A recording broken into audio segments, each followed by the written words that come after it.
Boas tardes a todos. Quero, primeiramente, enviar cumprimentos de gratidão ao município de Sintra, através do Sr. Diretor da Cultura, aqui presente, o Dr. António Jorge Batista, também ao Diretor da Casa Museu Ferreira de Castro, o Dr. Ricardo Alves, pela organização desta sessão de apresentação de Noturno. Ainda ao júri do Prémio Ferreira de Castro 2020, Anabela Rita, Armandina Maia e João Rodil.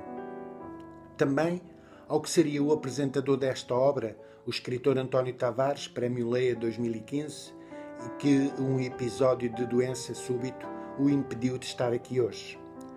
Ao Dr. Eduardo Fragoso, na dupla qualidade de apresentador da obra e também colaborador desde o primeiro momento em toda a história deste romance. Por fim, a artista plástica Dina Lopes, autora da pintura a óleo da capa do romance Noturno. Conheci há cerca de 4 anos, carne e osso, António de Lima Fragoso, o músico e protagonista do romance Noturno. E digo, conheci-o quando entrei pela primeira vez na sua casa, na Bocariça, uma aldeia muito próxima de Cantanhede, concelho onde nasci e resido há 56 anos. Foi numa tarde de maio de 2017 e não esqueço, acompanhava a minha esposa, Fernanda, a pintora Dina Lopes, e à porta da mansão esperava-nos Eduardo Fragoso, Martins Soares, o amável sobrinho do músico, António Lima Fragoso, que faleceu com mais 3 irmãos, 2 tias e uma prima, debaixo do mesmo teto há cerca de 100 anos, porque foram vítimas de uma pandemia idêntica à que vivemos hoje. Entramos nos aposentos onde o músico viveu 21 anos e saímos a altas horas da noite, depois de longa tertúlia, com as mãos apinhadas em livros, panfletos de concertos, atas de colóquios, alguns discos de CDs, obras publicadas do músico. Tudo o que nos fora franqueado pelo tutor da Casa Fragoso fervilhava-nos nas mãos numa expectativa premonitória, como se levássemos um rastilho de pólvora que havia um dia de explodir. O romance inédito Noturno, nas palavras do júri que o premiou, é uma hábil combinatória ficcional das componentes biográfica, memorialística, ensaísta e interartes. E como escreveu em A Louca da Casa a escritora Rosa Monteiro, a poesia aspira à perfeição, o ensaio à exatidão, o drama à ordem estrutural e, por fim, o romance é o único território literário onde reina a mesma imprecisão e desmesura que na existência humana. Em suma, e continuando a citar Rosa Monteiro, este é um género sujo, híbrido, alvoroçado, cheio de material inerte, de coisas que sobram. E reconheço-me no esforço titubeante das coisas, no escritor que trabalha matéria de vários condimentos, no escritor que transgride, que subverte e que baralha tudo. Aquelas mãos apinhadas de material que trouxera, naquele dia de maio da Casa Fragoso, eram a sua biografia, a história do seu tempo, a proposta de reflexão ensaística e também um espaço aberto à ficção romanesca. Penso ser a literatura não o reconto da realidade como um facto, mas a compreensão, a captura do movimento oculto, sendo uma forma de expressão através de palavras únicas, encaixadas de certo modo num enredo e que levem a diferentes olhares, mais belos quanto mais difícil seja compreendê-los, os olhares. Tenho o cerne do pinheiro, as raízes de areia e sou feito da cal do adobo, gozando o raro privilégio de ter nascido e vivido na vastidão da Gândara. E vi que só isto não basta. Mais uma vez, reli toda a obra literária do poeta Carlos de Oliveira. Havia de domar o tempo, acostumar-me à linguagem da época, também à exatidão depurada da escrita, o conhecimento adquirido em música, ainda também ao contexto social da época, às tradições e costumes de há 100 anos. Por isso li também Gabriel da Frada, Namoro à Moda Antiga.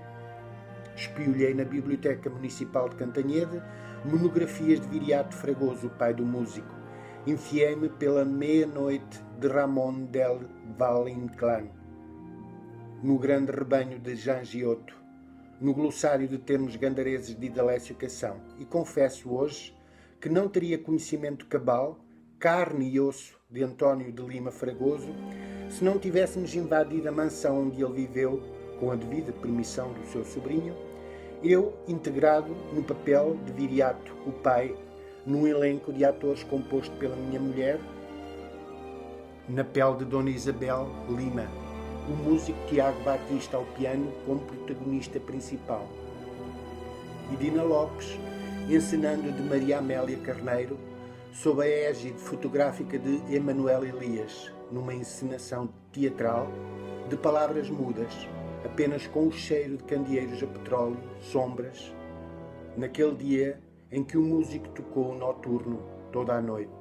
O mesmo piano e a mesma sala onde há 100 anos Dona Isabel vestia andrajos da época. Eu, como disse, no papel de Viriato, olhava o relógio de bolso preso num botão do colete, uma corrente de prata, enfiando depois no bolso, enquanto o repórter convidado para o ato disparava da sua máquina fotográfica, ora captando o músico sentado na banqueta, ora a sua conversada, a pintora Dina Lopes, com o cavalete, os pincéis, a bata branca, olhando o músico na execução primorosa da sua arte.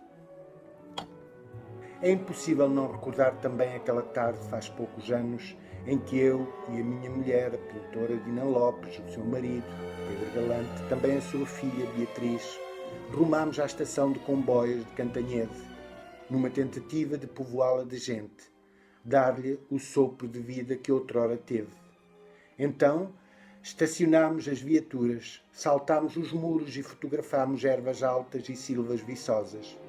Galgámos carris enferrujados e sentámos-nos em vetustos bancos de madeira. Passeámos os muros estreitos e largas plataformas, o mesmo sítio onde há 100 anos o músico António de Lima Fragoso tantas vezes esperou o trem de ligação que o levaria ao Porto ou a Lisboa, com as partituras, as toadas da minha aldeia, enroladas debaixo da cova do braço, a fim de, na expectativa de virem a ser tocadas, apresentava-as para publicação na editora Valentim de Carvalho, e ainda a Tomás Borba e Luís Freitas Branco, no Conservatório Nacional, sediado em Lisboa. Pretendíamos assim recriar o ambiente natural do músico, que foi vítima de pandemia há um século, a terrível gripe espanhola.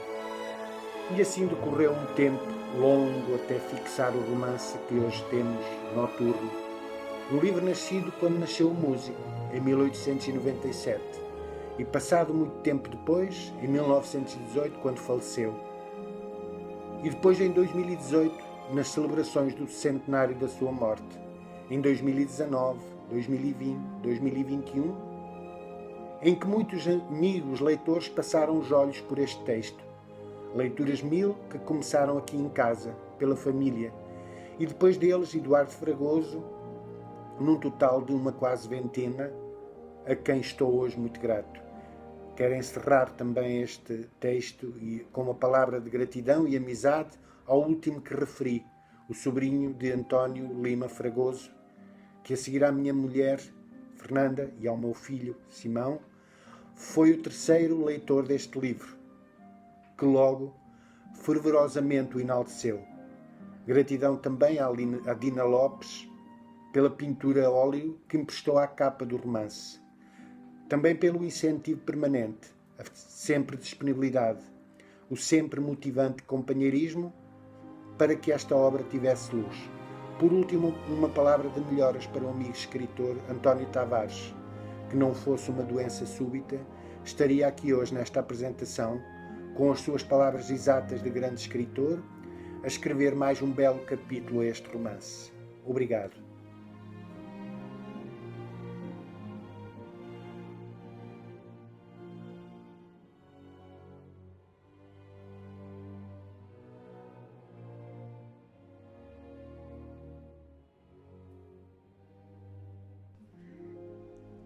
Olá a todos, eu sou a Dina Lopes, pintora, e quero partilhar convosco uma das experiências mais incríveis e difíceis de expressar no percurso da minha pintura até hoje. É uma honra ser autora da capa Noturno, que ganhou o prémio Ferreira de Castro 2020, do grande escritor e amigo António Canteiro.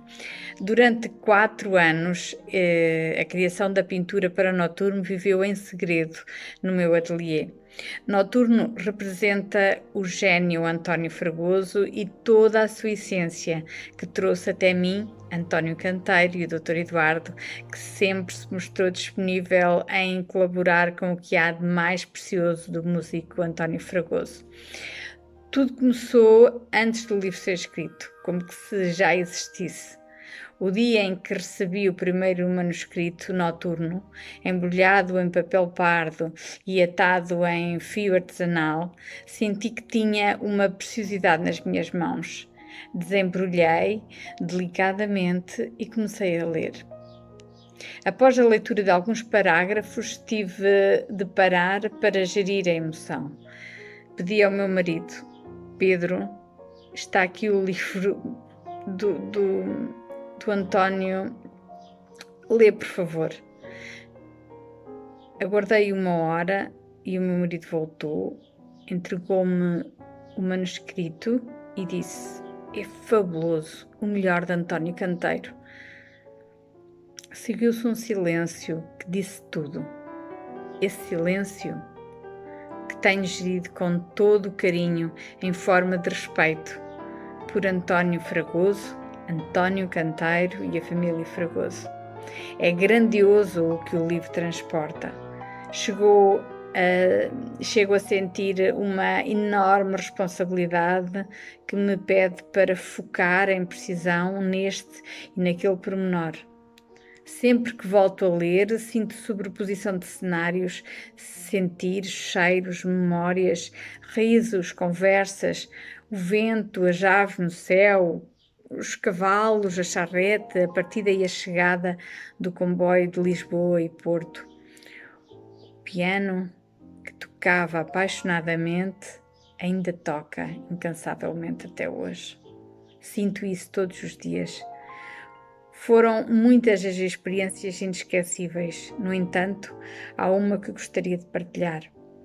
Para viver de perto a essência de tanta riqueza nas palavras do livro, sugeri irmos até à casa de António Fragoso. Vestimos à época, levamos candeias e candeeiros a petróleo e alguns manjares para a mesa. Foi um serão memorável. António Canteiro, a esposa Fernanda Queiroz, o músico Tiago Batista, eu e o fotógrafo Manuel Elias recordaremos aquela noite com um sentimento de profunda gratidão, porque vivemos pura magia. Foi uma honra contar com os vossos apoios e, mais que o apoio, o silêncio que todos abraçamos até hoje. Também não consigo imaginar o que o Dr. Eduardo sentiu ao ouvir o piano de António e todos os nossos movimentos na casa naquela noite memorável. Obrigada, Dr. Eduardo. Muito obrigada. É verdadeiramente uma honra todo este percurso criativo, onde sempre me foi oferecida total liberdade para pintar em silêncio. Nunca senti pressionada, nem nunca ninguém me perguntou como estava, mas sim, senti-me sempre extremamente respeitada em cada momento e em cada pausa. A capa é a minha forma de dizer muito obrigada ao grande escritor António Canteiro, ao músico António Fragoso e ao Dr. Eduardo Fragoso. A capa ilustra um livro magnífico e um novo renascer. O grande gênio da música, António Fragoso, está vivo e bem presente através de pessoas que o escutam, que o tocam e que o escrevem, com esta dedicação e entrega autêntica, apaixonada e genuína. Como costumo dizer, obrigada, António. Contigo vou continuar a criar. Não tenho dúvidas que o António está com todos aqueles que amam a arte e a criação.